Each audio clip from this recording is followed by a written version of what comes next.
O cambio de nome da Rúa Carretera do Muelle por Rúa Padre Joseba Beovide foi aprobado en pleno en abril de 2023, en resposta a unha solicitude realizada por profesionais do mundo da pesca para honrar a figura do relixioso, intimamente ligado co mundo do mar. Aínda así, a decisión non caeu ben nos residentes desta rúa, unha das máis antigas de Escarabote. Toda a vida, eu levo aquí 40 e pico de anos e era a carretera do Muelle. Desde que se abreu, quedou como carretera do Muelle e sigue. E nós queremos que siga sendo carretera do Muelle. A pesar de que non teñen nada contra o sacerdote, reclaman que se lle devolva á rúa o seu nome orixinal. A ver, é un señor que non é de aquí, que non é conocido, a xente non conoce de nada. Home, algunha xente xa maior que foi navegar a Terra Nova e tal, pois conoce, pero bueno, falan que era unha persona boa, posiblemente fora. Nós eso non discutimos. O que discutimos é que non se nos consultara, non se falara con nós. Que é iso, que non estamos de acordo con isto, que estamos moi ben de acordo ca placa que lle fixeron abaixo, creemos que sería suficiente, e isto que quedara como sempre non habería estes problemas.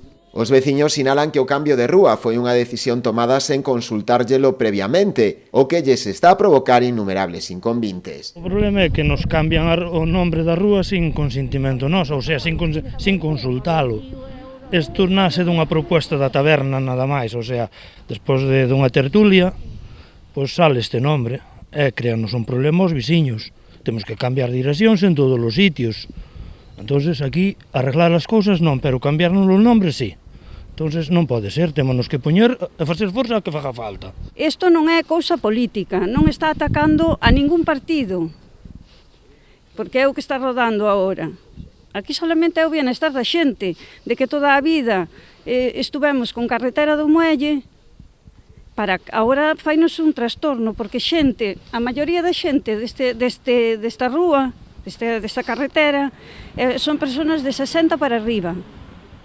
Non hai xente xoven, é quen perjudica. Cambiar, agora hai que andar con trámites, xente xa maior, ter que falar cos fillos, cos netos e tal. A parte, hai calles por aquí, en Escarabote, que claro, que se abriron recién, e teñen o número 4, teñen números. Bueno, pois mira, nós eso, non nos importaba que lle puxeran o nombre do señor á calle. Agora, a carretera do Muelle, xa digo, para nós é un atropello total. Despois dunha primeira entrevista co alcalde hai varias semanas para trasladarlle a súa solicitude e recadar unhas 500 sinaturas de apoio á súa causa, teñen previsto manter outra xuntanza co alcalde a primeiros de abril para tratar de que se reconsidere a súa petición. De non facelo, están dispostos a levar a súa proposta tamén a pleno. Sí, puxémonos en contacto e o Consello único que nos está dando é largas. Entón non pode ser. Hai que atender aos veciños, non solamente para cando é de votar. Din que non cesarán na súa loita para que a Rúa da Carretera do Muelle, o nome que tivo toda a vida, volva a estar presente no rueiro municipal.